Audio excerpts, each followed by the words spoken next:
दशरथ जी को आत्मग्लानि हो गई। राम राम राम राम, सबके तो बच्चे हैं। अच्छा, कहा जाता है कि दशरथ जी को गिलानी क्यों हो गई। यहां पर लिखा है, एक बार भूपति मन माही भय गिलानी। दशरथ जी को गिलानी, क्योंकि दशरथ जी का बुढ़ापा आ गया था और अभी तक कोई संतान नहीं थी। एक दिन राजसभा में दशरथ जी बैठे थे सिंहासन पर और गुरु वशिष्ठ जी बैठे थे, और गुरु वशिष्ठ जी की पत्नी भी बाजू में बैठी थी, श्री अरुंधति माता। अरुंधति बैठी हैं, गुरु वशिष्ठ जी बैठे हैं और दशरथ जी भी बैठे हैं और सभा लगी है।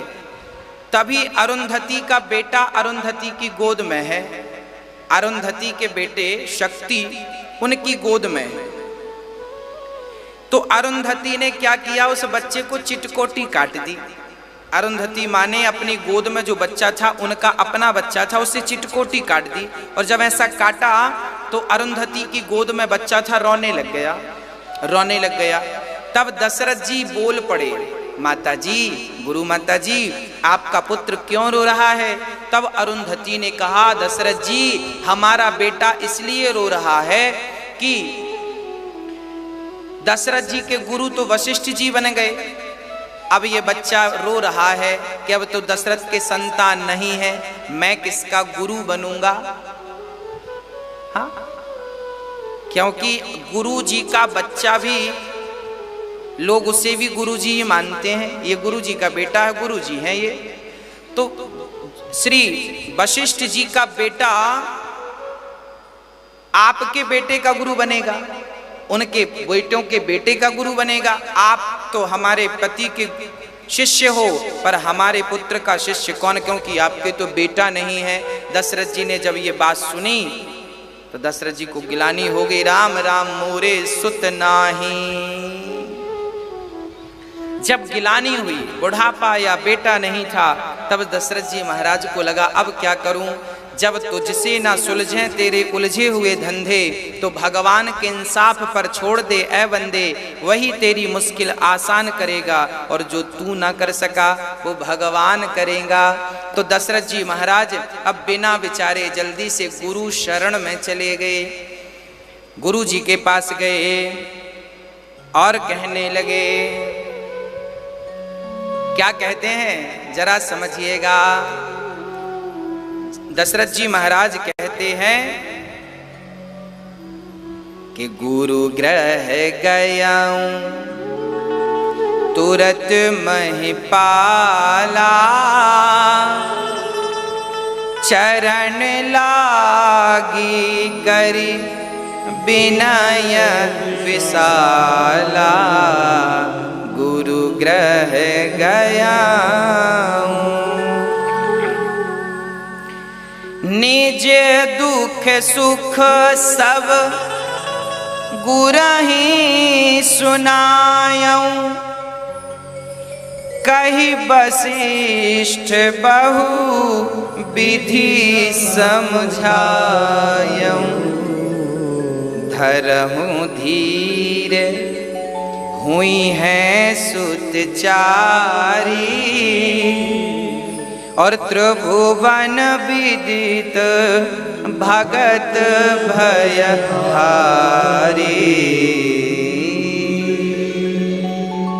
क्या कहा जरा समझिएगा।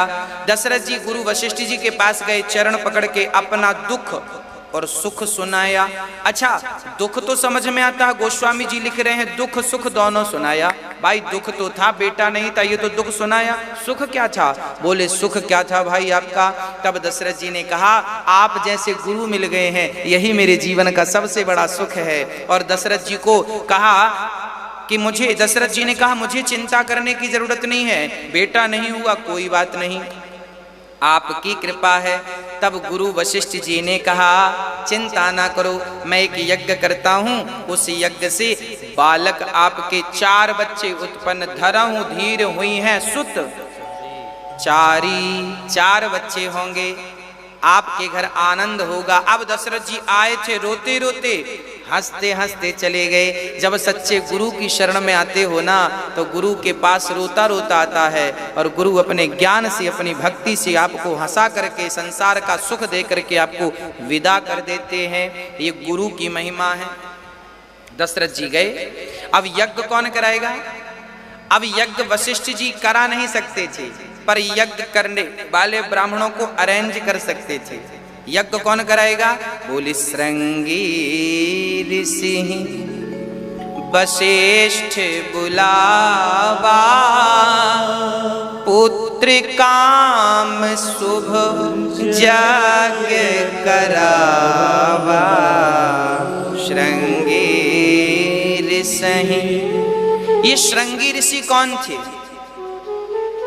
कहा जाता है दशरथ जी की एक बेटी हुई थी सुमित्रा के गर्भ से। वो बेटी दशरथ जी के एक मित्र थे, नाम था रोमपाद। रोमपाद नाम के एक राजा थे जो दशरथ जी के बड़े घनिष्ठ मित्र थे। उन रोमपाद की कोई संतान नहीं थी, वो बहुत दुखी रहा करते थे। तो क्या हुआ, दशरथ जी ने उन्हें दुखी देखकर कहा, मित्र आप दुखी क्यों हैं? रोमपाद जी ने कहा कि महाराज मेरे कोई संतान नहीं है। उसी समय दशरथ जी के यहाँ एक कन्या ने जन्म लिया था सुमित्रा के गर्भ से, नाम रखा था शांता। शांता नाम की कन्या दशरथ जी ने अपने मित्र को दान कर दी। मित्र आप दुखी ना होइए। दशरथ जी महाराज ने देखा कि मेरा मित्र दुखी है, मेरा मित्र दुखी ना रहे। मित्र रोमपाद को हृदय से लगाया और अपनी बेटी दान कर दी। लो मेरी बेटी को अपनी मानना और सुखी रहना। अब वो रोमपाद दशरथ जी की बेटी शांता को लेकर गए। वो उनके राज्य में जब बेटी सयानी हो गई, शांता जब 16-18 साल की हो गई, तो अचानक रोमपाद के नगर में, रोमपाद के देश में बारिश नहीं हो रही थी। किसी कारणवश बारिश नहीं हुई, सब पानी गिरता आजू बाजू में, सारे राजाओं के राज्य में, पर रोमपाद के नगर में पानी नहीं गिरता। कहा जाता है कि ब्राह्मणों ने श्राप देकर के कह दिया कि यहाँ पानी नहीं गिरेगा, सूखा पड़ जाएगा। तब रोमपाद ने अपने गुरु से पूछा, गुरु जी मैं क्या करूं कि पानी गिर जाए? तब कहा कि यदि श्रृंगी ऋषि तुम्हारे घर आ जाएं और तुम्हारे घर बैठकर भोजन कर लें तो तुम्हारे घर पानी, तुम्हारे नगर में पानी गिरेगा। अच्छा ये श्रृंगी ऋषि कौन थे? श्रृंगी ऋषि के पिता जल में खड़े होकर के तप कर रहे थे। श्रृंगी ऋषि के पिता जल में खड़े होकर तप कर रहे थे। जल में ही इनका तेज गिर गया और उस तेज को, जल में पानी पी रही थी एक मृगी, तो उस मृगी के वो मुख से गर्भ में चला गया और वो मृगी गर्भवती हो गई। उस मृगी के गर्भ से एक बालक जन्म लेता है जिसके मस्तक पर एक सींग था। सींग, मृग का सींग था, इसलिए इनका नाम पड़ा श्रृंगी। श्रृंगी इनका नाम पड़ा क्योंकि इनके मस्तक पर एक सींग था यहाँ पर खड़ा हुआ। और ये उन संत की अब कुटिया पर रहने लग गए। मृगी ने जन्म दिया, मृगी तो चली गई। अब संत को लगा ये बच्चा है, तो बच्चे को ले आए, पाल पोस के बड़ा किया। अच्छा, श्रृंगी ऋषि ने कभी संसार के मनुष्यों को देखा ही नहीं था अपने पिता के सिवा। अब जिन ऋषि ने उन्हें पाला उन्हें अपना पिता मान लिया। और वो जंगल में रहते, उन्होंने कभी स्त्रियों को नहीं देखा, उन्होंने कभी पुरुषों को नहीं देखा। अब रोमपाद को कहा गया कि श्रृंगी ऋषि लगभग 14 साल के हो गए हैं, 15 साल के हो गए हैं, जाओ यदि वो आपके नगर में आ जावें तो आपके नगर में वर्षा हो जाएगी। ऐसे श्रृंगी ऋषि को मनाने के लिए रोमपाद ने कुछ स्त्रियों को भेजा। कहा जाता है, ये महाभारत में विस्तार से चर्चा मिलती है कि जब श्रृंगी ऋषि के पास रोमपाद ने स्त्रियों को भेजा तो जीवन में पहली बार रोमपाद श्रृंगी ऋषि ने स्त्रियों को देखा, और देखा तो देखते रह गए। कहा जाता है कि उन स्त्रियों में रोमपाद की बेटी शांता भी थी। शांता थी, शांता बड़ी सुंदर थी, दशरथ जी की बेटी सुमित्रा की पुत्री दशरथ जी ने दे दिया था। शांता को जब श्रृंगी ऋषि ने देखा तो शांता को देख करके कहा, देवी तुम कौन हो, ये क्या है? ये अच्छा उसके बड़े बड़े अच्छा श्रृंगी ऋषि के बाल जो थे वो जटाएं बन चुके थे, और शांता राजा की बेटी थी तो उनके बाल बड़े रेशमी थे, और लड़की थी, सुंदर थी, जवान थी। श्रृंगी ऋषि ने आज तक लड़की को नहीं देखा था, ना पुरुषों को, मतलब देखा ही नहीं था। तो उन्हें आश्चर्य हुआ कि ये कौन है। तो श्रृंगी ऋषि ने पूछा, देवी कौन हो तुम? उन्होंने कहा, मैं शांता हूं। श्रृंगी ऋषि ने बालों में हाथ रख दिया, ये क्या है तुम्हारी, ये क्या है? उन्होंने कहा, ये हमारे बाल हैं। अच्छा, ऐसा भी होता है? तभी श्रृंगी ऋषि की दृष्टि शांता के स्तनों पर पड़ी, और शांता के स्तनों को देखकर श्रृंगी ऋषि ने कहा कि ये क्या है? तब वहां पर शांता ने बहुत विवेकपूर्ण उत्तर दिया। श्रृंगी ऋषि ने पहली बार स्त्री को देखा है, जरा समझिएगा, और पहली बार देख करके आज वो मंत्र मुग्ध हो रहे हैं। और पूछा, स्त्री के स्तनों को देखकर पूछा शांता से कि ये क्या है? तब शांता ने कहा, महात्मा जी ये क्या है मैं आपको बतलाती हूँ। अभी मैं कुमारी कन्या हूँ, जब मेरा विवाह होगा ना, तो जब विवाह होगा उसके बाद मैं गर्भवती होंगी। गर्भवती होने के बाद जब मेरा बच्चा जन्म लेगा तो मेरा बच्चा इन्हीं स्तनों के माध्यम से अपना पेट भरेगा। ये बच्चा होगा, उसकी तैयारी विधाता ने अभी से स्टार्ट कर दी।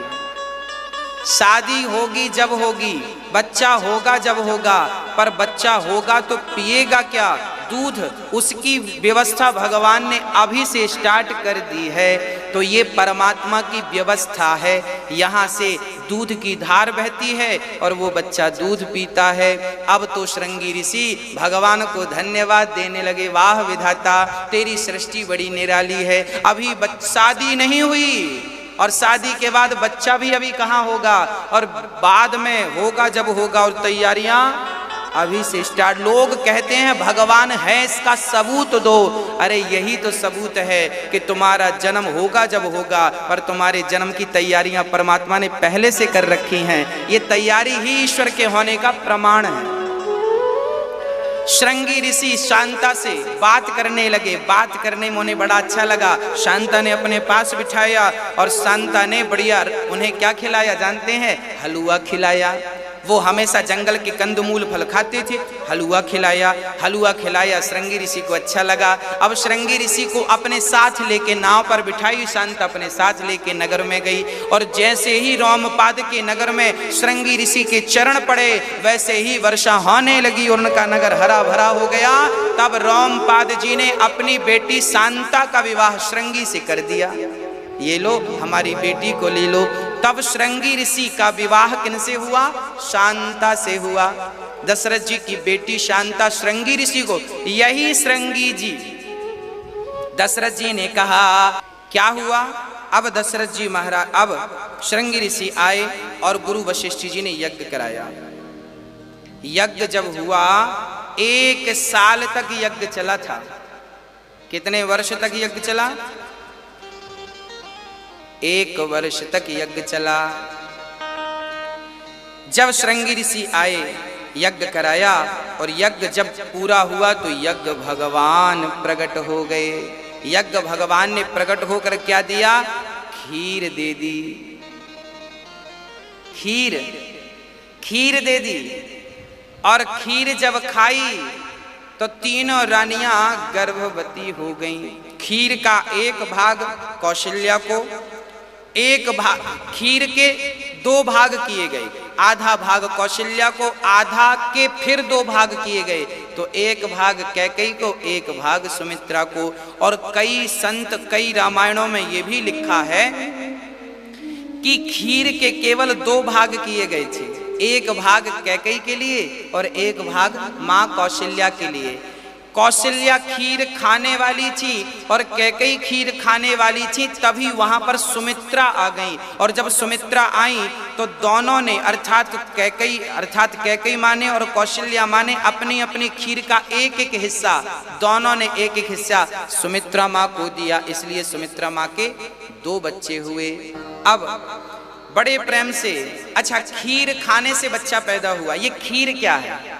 खीर में 3 चीजें होती हैं।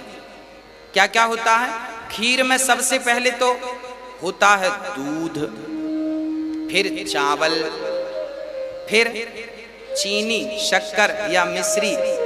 हाँ, और तीनों मिल जाएं पर चौथी ना मिले तो भी खीर नहीं बनती। चौथी क्या है? चौथी है अग्नि, आग। दूध हो, चीनी हो, चावल हो, पर आग ना हो तो खीर नहीं बनती। तो ये क्या है जरा समझिएगा। जो दूध है, ये दूध है विशुद्ध ज्ञान। ज्ञान कैसा हो? दूध जैसा निर्मल हो। हाँ, और चावल है कर्म, कर्म करते हैं किसान तब चावल पैदा होते हैं। तो दूध है ज्ञान, कर्म है चावल। और इन दूध और चावल में क्या है? बोले मिश्री है। मिश्री मतलब मिठास, ये है भक्ति। तो जब आपके कर्म के साथ समझिएगा, जब आपके ज्ञान के साथ, दूध मतलब ज्ञान, चावल मतलब कर्म, जब आपके कर्म के साथ, आपके ज्ञान के साथ जब आपकी भक्ति मिलती है तभी खीर का निर्माण होता है। और जब ऐसी खीर खाई जाए तो राम, लक्ष्मण, भरत, शत्रुघ्न उत्पन्न होते हैं। अर्थात आपका ज्ञान यद भक्ति के बिना है, नैष्कर्म्यप्यच्युत भाव वर्जितम न शोभते ज्ञान मलम निरंजनम। यही बात उद्धव जी को गोपियों के प्रसंग में समझाई गई है कि ज्ञान अधूरा है भक्ति के बिना, और कर्म भी अधूरा है। हम कर्म तो कर रहे हैं, पर रामचरितमानस में लिखा है कि जो भी कर्म करो तो कैसा करो? बोले तुम ही निवेदित भोजन करहि, तुम ही निवेदित भोजन करहि। अर्थात यह हुआ कि हम जो भी खाएं, जो भी पानी पिएं, जो भी करें वो भगवान को समर्पित करके करो। अर्थात सारे कर्मों को भगवान से जोड़ देना, ज्ञान को जोड़ देना। परंतु भक्ति, ज्ञान और कर्म सब तो है, पर आपने अपने आप को तपाया नहीं है। अच्छा, खटिया में पड़ करके, एसी में रह करके भक्ति नहीं की जा सकती। बोले कामी, क्रोधी, लालची, इन सौ भक्ति न होय। भक्ति करे कोई सूरमा, जाति वर्ण कुल खोय। हाँ, ठाट वाट में रह करके भक्ति नहीं की जा सकती, भक्ति के लिए त्याग करना पड़ता है। अच्छा, भक्ति भी 2 प्रकार की है। वैसे तो 9 प्रकार की भक्ति है, पर सामान्य बात कर रहा हूं। भक्ति 2 प्रकार की है। एक भक्ति तो है आपकी अगरबत्ती वाली, 1 लोटा जल चढ़ा लिया, सवेरे उठ के 2 अगरबत्ती, ओम जय जगदीश हरे, ये आपको हो गई भक्ति आपकी। सवेरे महाराज जी हम तो रोज अगरबत्ती जलाते हैं। अरे भाई साहब, अगरबत्ती जलानी ही नहीं चाहिए। अगरबत्ती में बांस होता है, और हमारे हिंदू धर्म में बांस को नहीं जलाना चाहिए। घर पे अगरबत्ती नहीं लगाना चाहिए, धूप बत्ती जलाना चाहिए। क्या जलाना चाहिए? धूप जलाना चाहिए, अगरबत्ती नहीं जलाना चाहिए। क्योंकि अगरबत्ती में जो बांस होता है वो बांस नहीं जलाना चाहिए। हमारे भारत में, हमारे हिंदू धर्म में बांस को नहीं जलाया जाता। और साइंस भी ये बात मानता है कि बांस को जलाने से बहुत सारा प्रदूषण होता है, इसलिए बांस नहीं जलाया जाता। हमारे यहाँ बांस की पूजा होती है, उसे वंश कहा जाता है, तो वंश को जलाया नहीं जाता। तो धूप बत्ती जलाओ। तो भक्ति लोग 2 प्रकार की करते हैं। एक तो ये वाली है, धूप बत्ती जला दिया, अगरबत्ती जला दिया, लोटा भर जल चढ़ा दिया, वो भी 12 बजे हो गई भक्ति।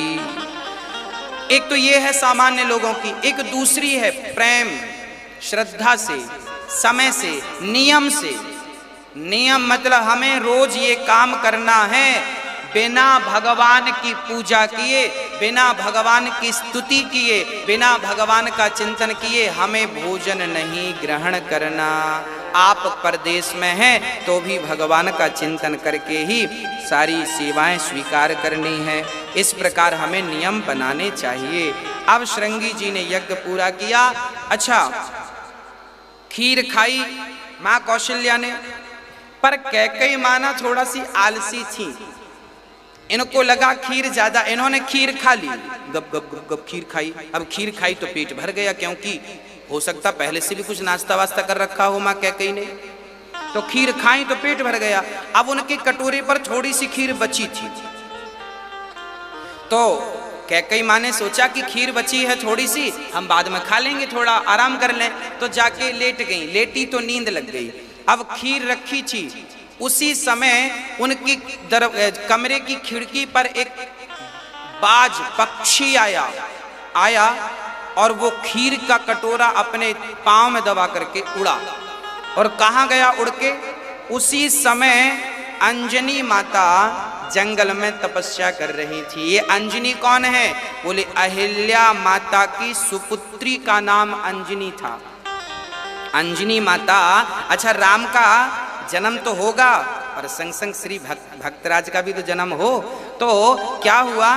कैकई माँ ने खीर खाई, कटोरा रख दिया, कटोरा लेकर पक्षी भागा। अंजनी माता जंगल में तप कर रही थी, ऐसे हाथ फैलाकर, हे प्रभु हे प्रभु हे प्रभु मुझे शक्ति दो, मुझे वर दो। तभी पक्षी के हाथ से वो पांव से कटोरा छूटा और सीधा अंजनी माँ के हाथ में आकर गिरा। अंजनी माँ को लगा ये खीर भगवान ने दी, अंजनी माँ ने खा ली, और जब अंजनी माँ ने खाई तो क्या हुआ? अंजनी माँ भी कौशल्या की तरह, कैकई की तरह गर्भवती हो गई। और जब गर्भवती हुई तो बड़ा अद्भुत दर्शन है। परिणाम क्या हुआ? सब तिथि, बड़ी सुंदर सी तिथि आई, सारी तिथि अनुकूल हो गई कि नौमी तिथि मधुमास पुनीता, शुक्ल पक्ष अभिजित हरि प्रीता। भगवान किस तिथि में आए? नौवीं तिथि में। नौवीं में क्यों आए? अष्टमी में आ जाते, एकादशी में आ जाते, दसवीं में आ जाते, नौवीं में क्यों आए? क्योंकि अंकों में सबसे बड़ा अंक कौन सा है? 9। और भगवान ने भी जितने अवतार लिए, इन सारे अवतारों में जो मर्यादा सबसे बड़ी मर्यादा है वो किनकी है? राम की है। तो अंक में 9 से कोई बड़ा नहीं और मर्यादा में राम से कोई बड़ा नहीं, इसलिए राम ने नौमी तिथि चुन ली। नौमी तिथि मधुमास पुनीता। नौमी तिथि मधुमास मतलब चैत्र के महीने को मधुमास कहते हैं। नौमी तिथि मधुमास पुनीता और मध्य दिवस अति शीत न घामा। राम जी सुन कितने बढ़िया। अच्छा 9 का पहाड़ा जब आप पढ़ेंगे ना तो 9 एकम 9, 9 दूनी 18, 8 और 1 9, 9 दूनी 18, 9 तिया 27, 7 और 2 9, 9 तिया 9 दूनी 18, 9 तिया 27, 9 चौके 36, 36, 3 और 6 9। पूरा पहाड़ा पढ़ लीजिएगा आप। 9 का पहाड़ा जब पढ़ेंगे ना तो अंक संख्या 9 ही आएगी, ना तो कम होगा 1 अंक, ना तो ज्यादा होगा 1 अंक। अर्थात राम जी की मर्यादा कैसी है? बोले आप पहाड़ा पूरा पढ़ लीजिए 9 का, 1 से लेके 10 तक 9 ही आएगा। उसी प्रकार राम की मर्यादा ऐसी है कि कैसी भी विषम परिस्थितियां रहें पर राम की मर्यादा तो 9 अंक जैसी है, वो खंडित नहीं होता। जैसे 9 अंक खंडित नहीं हुआ, ऐसे राम ने 11,500 वर्ष तक राज्य किया पर राम की मर्यादा कहीं खंडित नहीं हुई। इसलिए राम जी 9 में आए, क्योंकि केवल 9 का ही पहाड़ा ऐसा है जो खंडित नहीं होता। बाकी सारे पहाड़े कम ज्यादा होते रहते हैं, अंक ज्यादा नीचे ऊपर नीचे होते रहते हैं। केवल 9 का पहाड़ा पढ़ने से केवल 9 ही 9 रहेगा, ऊपर से नीचे तक कोई संख्या दूसरी नहीं है। इसलिए राम 9 में आए। नवमी तिथि मधुमास और दिन के 12 बजे। 12 कब बजते हैं? जब तीनों कांटे, कांटे मतलब सेकंड का कांटा, मिनट का कांटा और घंटे का कांटा, तीनों जब ऊपर ऊर्ध्व मुख हों ऊर्ध्व पुंड्र की तरफ, ऊपर की तरफ होते हैं। और जब तीनों मिलकर एक हो जाते हैं तब राम अवतार होता है। ये तीन क्या है? बोले मैं अरु मोर तोरते माया।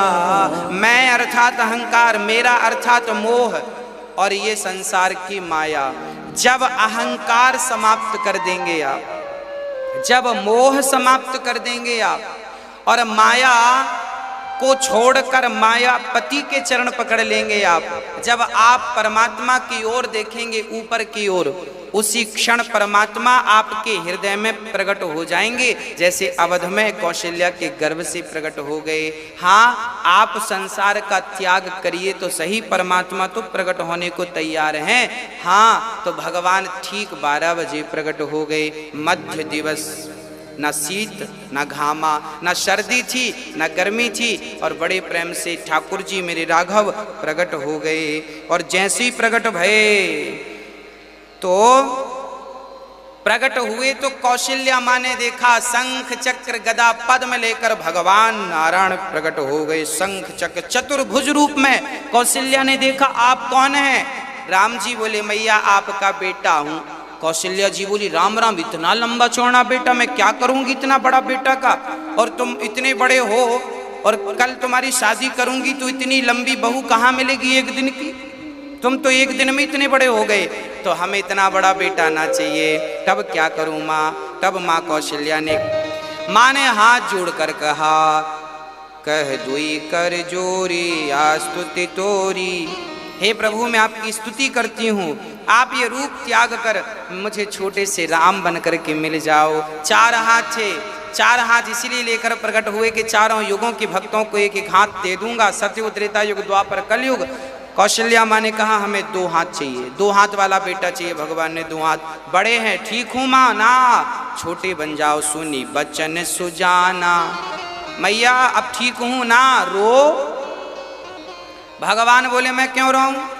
कौशल्या माँ ने कहा, माँ प्रभु, अभी संसार के लोग रो रहे थे, अब उनका दुख दूर करने आए हो तो सबका रोना आप ही रो लीजिए और अपनी हंसी खुशी सबको लुटा दीजिए। तो सुनी बचन सुजाना रोदन ठाना, हुए बालक सुर भूपा, यह चरित जगावहि हरि पद पावहि, दीन परहि भव भूपा। विप्रधेनु सुर संतहित, लीन मनुज अवतार, निज इच्छा निर्मित तनु, माया गुण गोपार।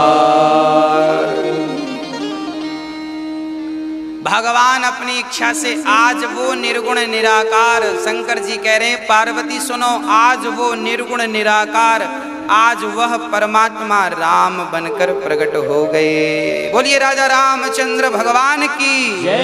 जब राम प्रकट भये तो सुनि शिशुरुदन परम प्रिय वाणी, संभ्रम चली आई सब रानी। कितना बढ़िया गोस्वामी जी कह रहे हैं। गोस्वामी श्री तुलसीदास जी महाराज कह रहे हैं, अच्छा देखो, यहाँ चौपाइयों पर ध्यान देंगे ना तो कुछ निकलेगा।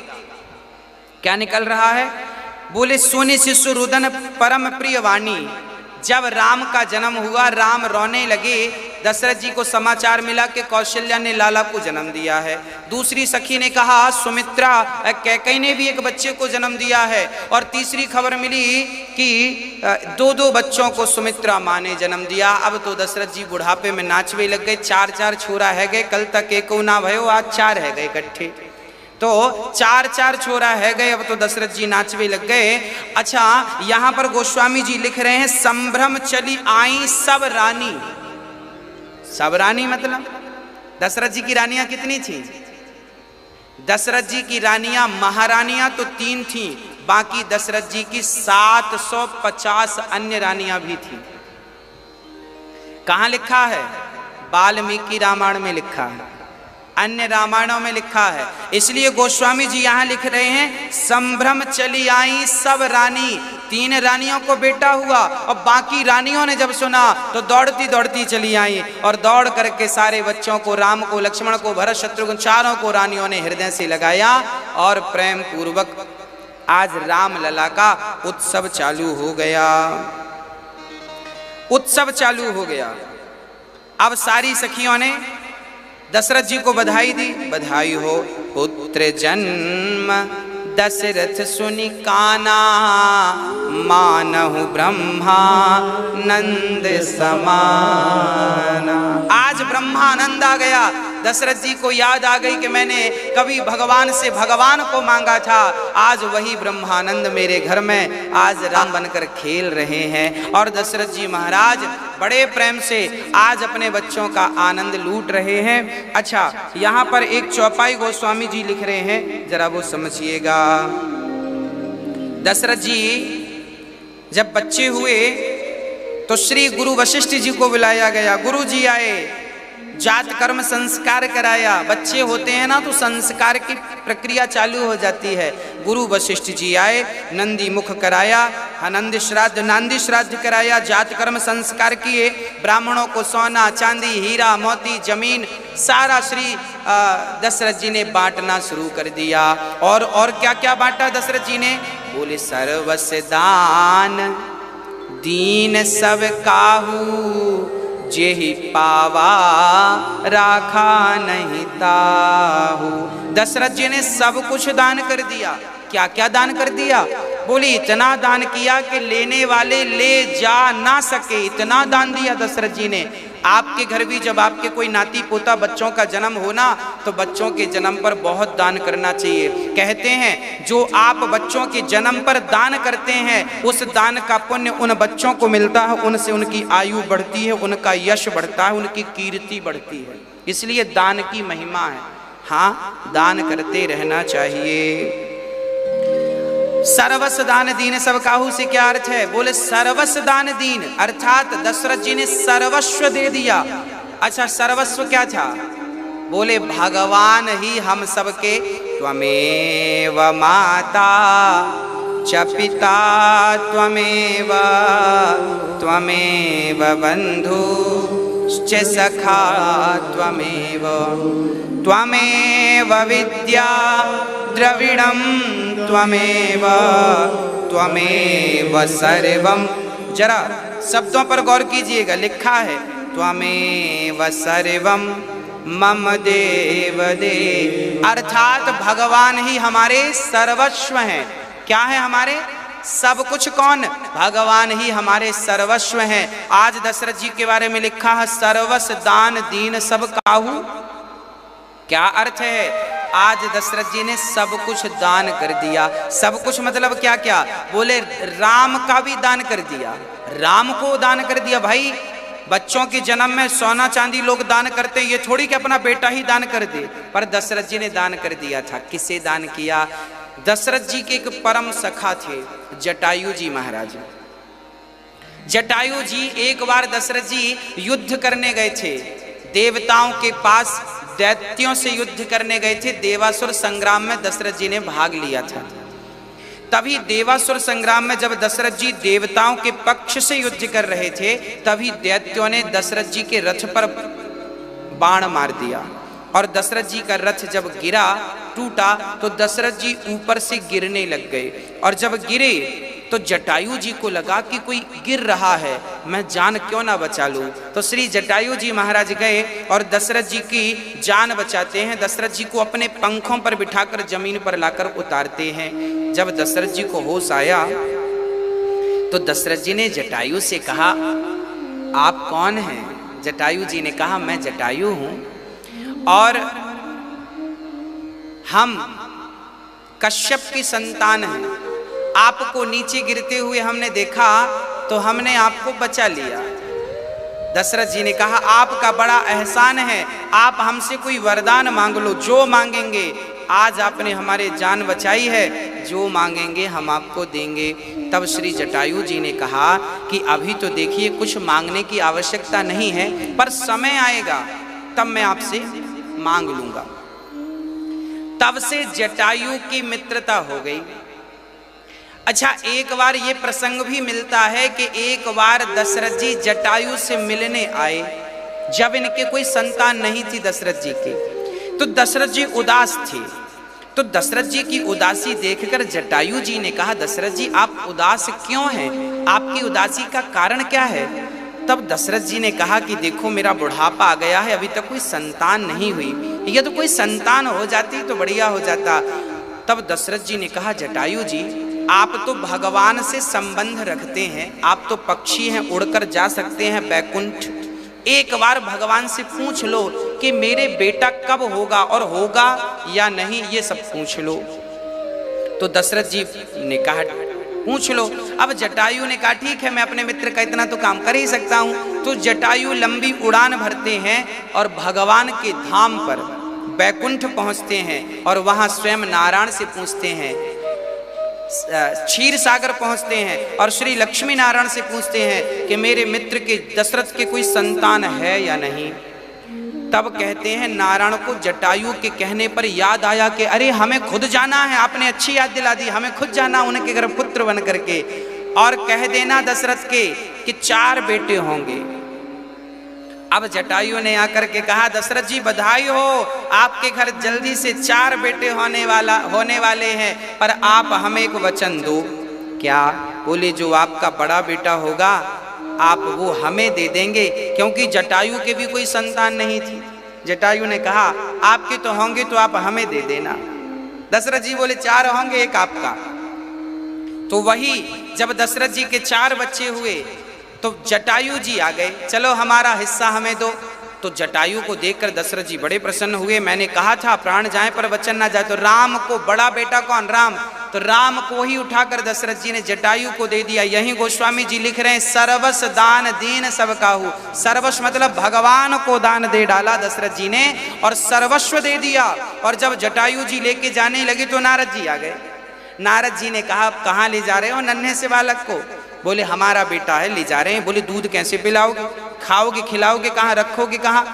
अभी दे दो, बड़े हो जाएंगे तो ले जाना। जटायु जी बोले ठीक है। तो आगे गोस्वामी जी लिख रहे हैं, जे ही पावा राखा नहीं ताहू।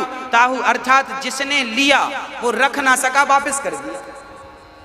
तो दशरथ जी महाराज ने राम को दे दिया जटायु को, फिर जटायु ने वापस कर दिया। जे ही पावा राखा नहीं ताहू, वो रख नहीं सका, वापस कर दिया जटायु ने। राम बड़े हो जाएंगे तब मैं ले जाऊंगा। अभी ये बात एक चौपाई पर और स्पष्ट होगी, इसलिए मैं आगे सुनाऊंगा। अभी आप इतना सुन लीजिए, आगे मैं सुनाऊंगा राम कथा। हर प्रसंग पर हर चीज आपको सुनाऊंगा। ये यहाँ ऐसा लिखा है तो क्यों, इसके पीछे का कारण क्या है, सारी बातें आपको सुनाऊंगा। पर आप पूरी कथा सुनेंगे तब आपको समझ में आएगा।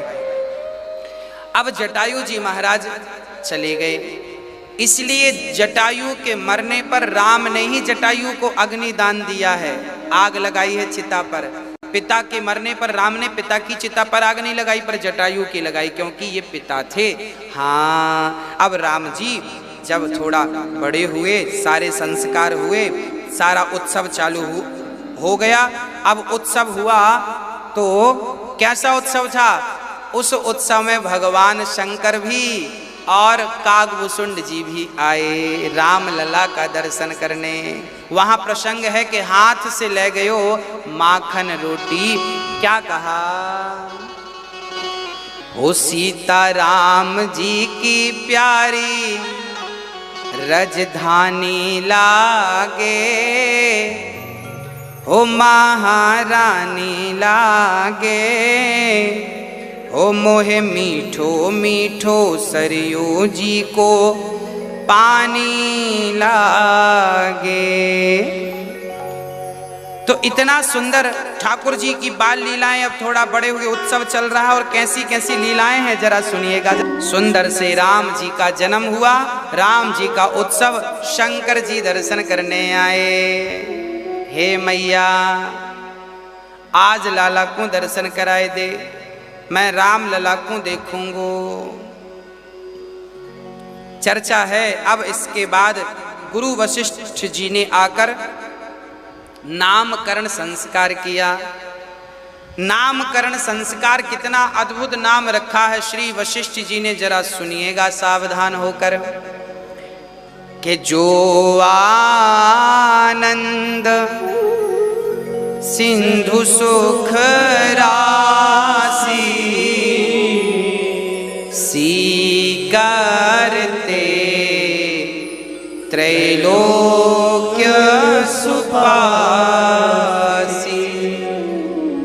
जो आनंद।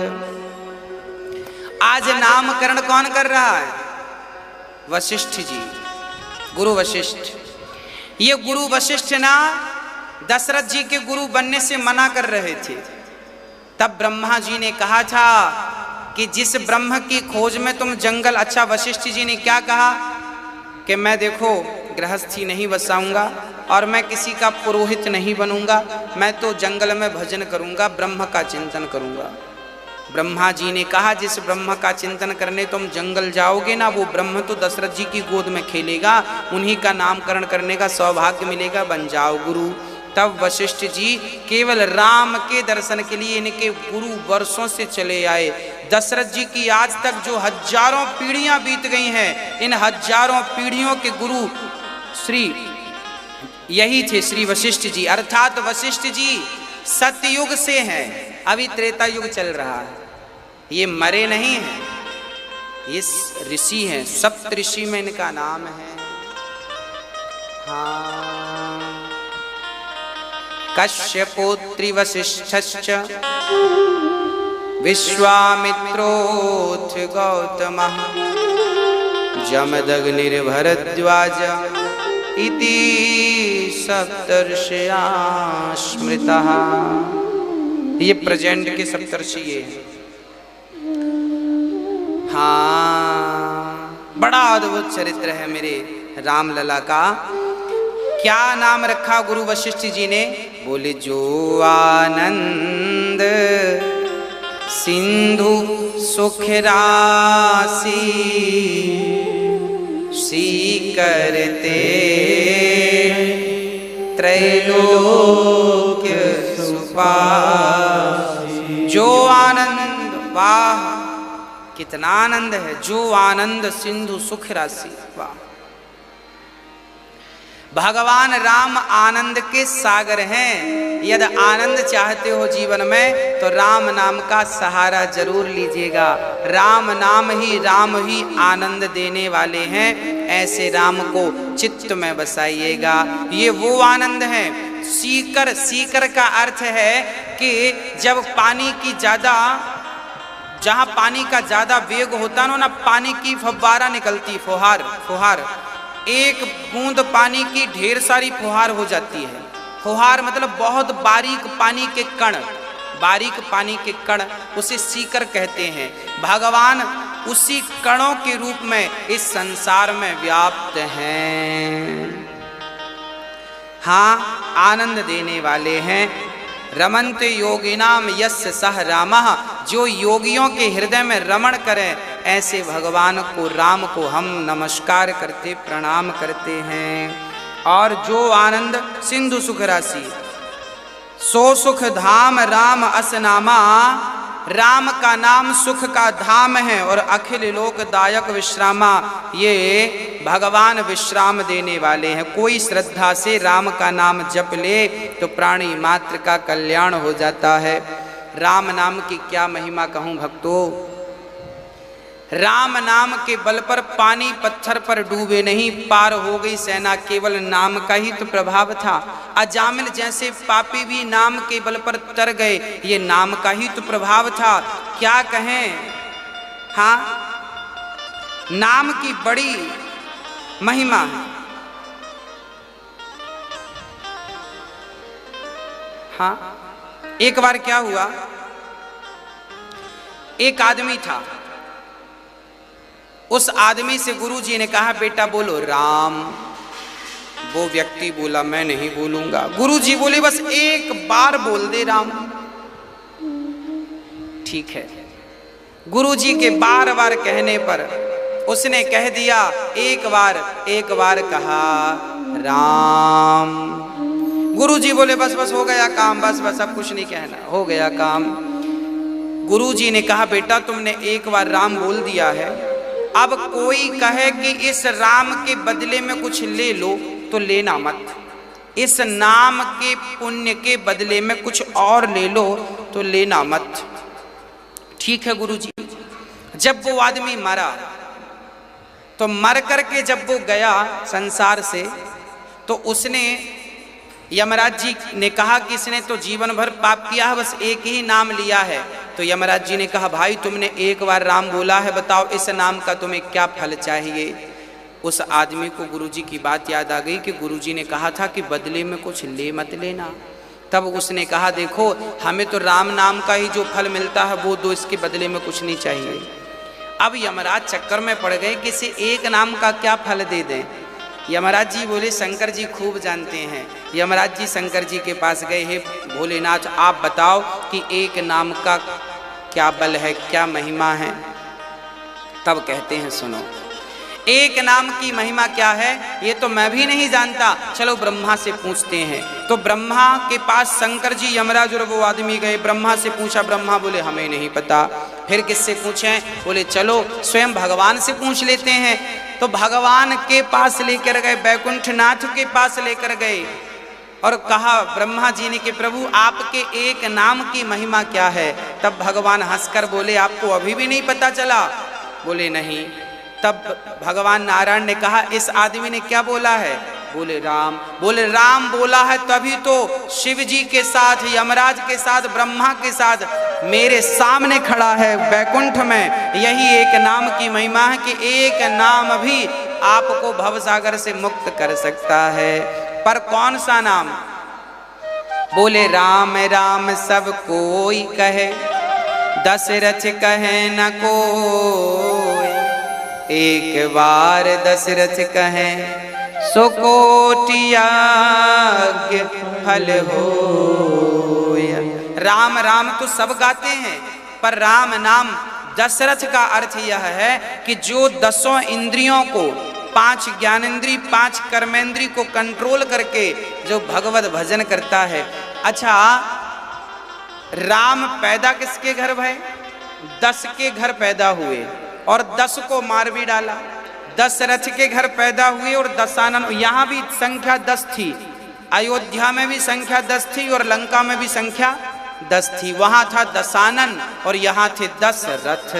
अब देखिएगा दशरथ के घर तो पैदा हो गए और दशानन को मार दिया। तात्पर्य क्या है। बोले दशरथ कौन थे।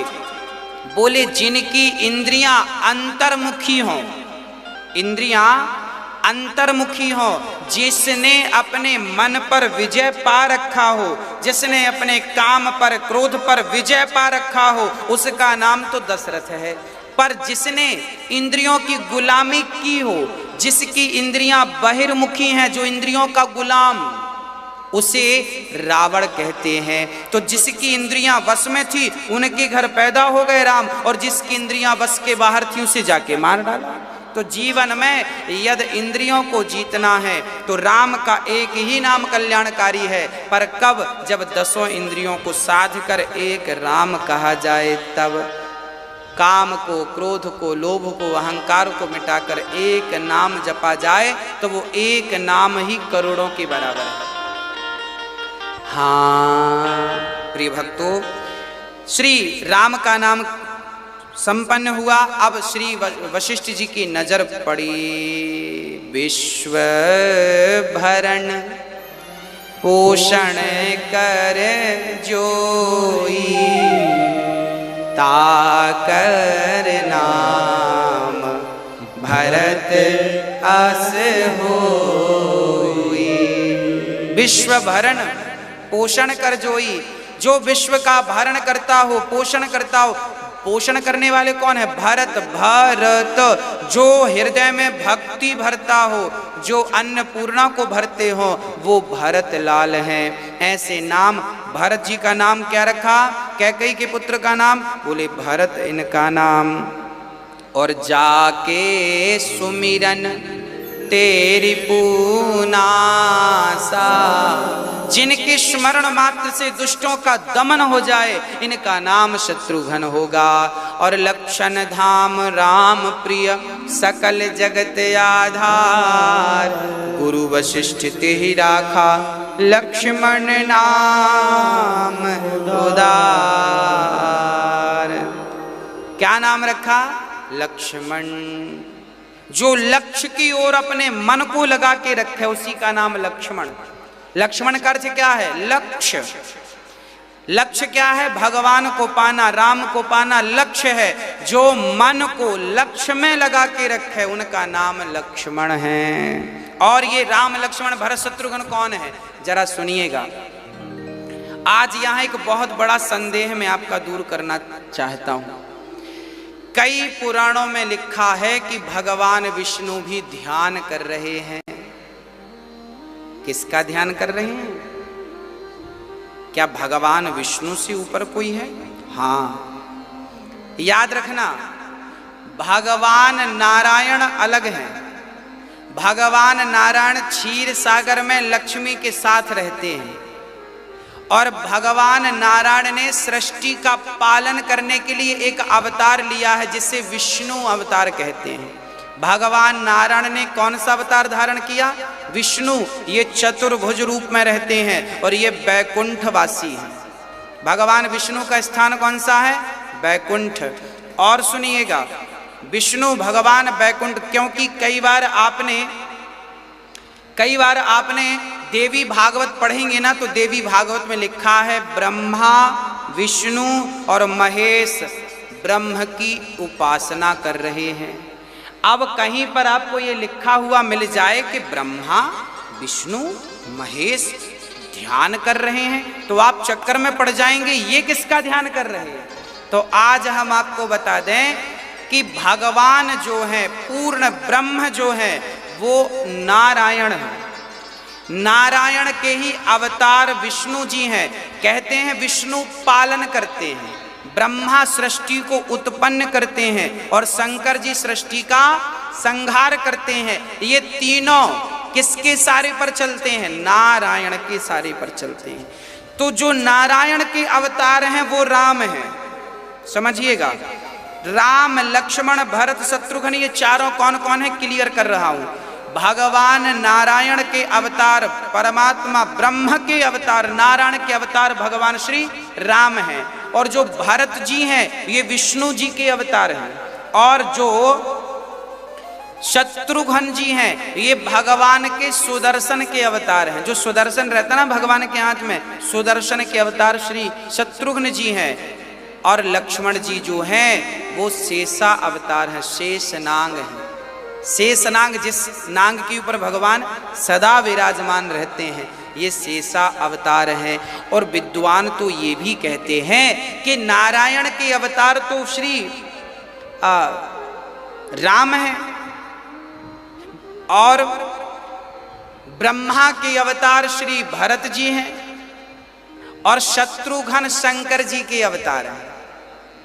हाँ, और लक्ष्मण जी श्री शेषावतार हैं। आज पूज्य श्री अनिरुद्धाचार्य जी महाराज ने हम सभी लोगों को बहुत ही उत्तम एवं शिक्षाप्रद कथा सुनाई है। आशा करता हूँ कि इस शिक्षाप्रद कथा से हम सभी लोग कुछ न कुछ शिक्षा अवश्य ग्रहण करेंगे और अपने जीवन को सुखी और सात्विक बनाने का प्रयास करेंगे।